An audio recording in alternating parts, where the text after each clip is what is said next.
Hello, my dear students. Welcome back to the series about reading English book. And here we are at the book. Our teacher are superheroes. And let's get started at chapter 10, the fair. The day of the fair came soon enough without much to report at school. Although the fair didn't start until 12 p.m., the children had been there an hour earlier to get everything set up and ready before paying customers arrived. The school field had been completely transformed. Stalls, tents, vehicles, and inflatables took up every corner of the space, and everywhere colorful flags flapped on in the warm breeze.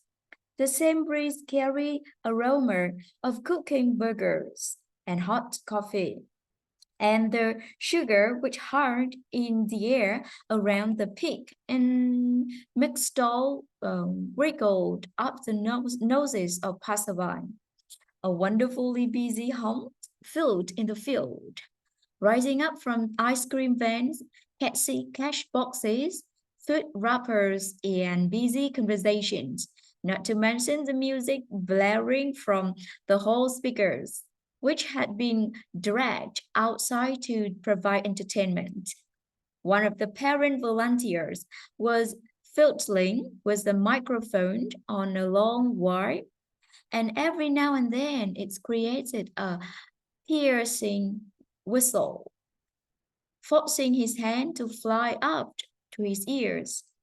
The fair boasted a duck, tumbler, bouncing castle, inflatable slides, and a throw the sponge at the teacher's stall, meaning that there was a plethora of games to choose from.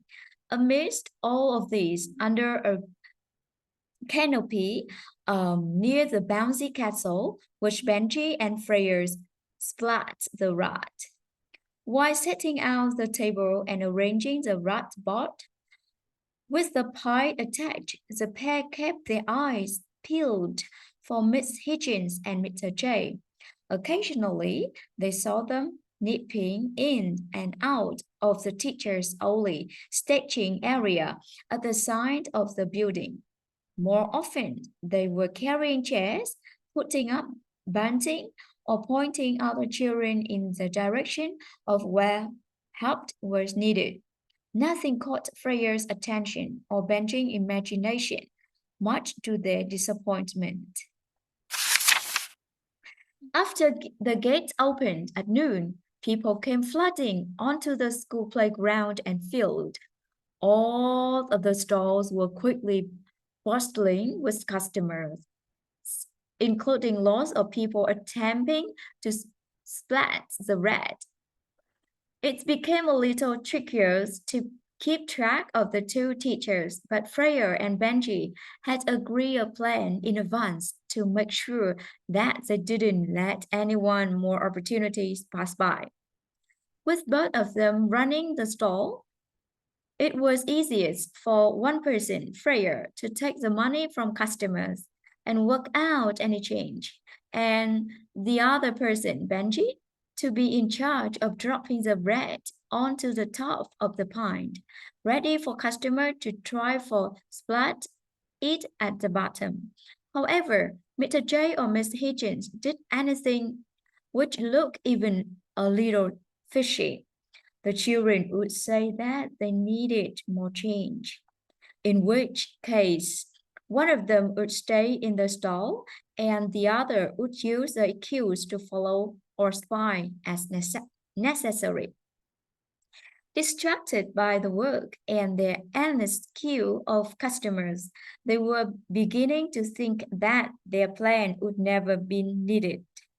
Eventually, Benji spotted the two teachers near the edge of the staging area, speaking in a hurried kind of way that caught his eye.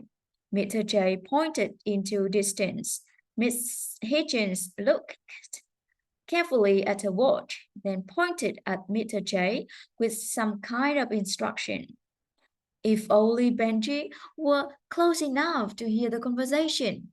He sensed that something was afoot and he was ready to act. And that's the end of chapter 10. And that's great. What's happened in the next chapter, chapter 11. Thank you and goodbye.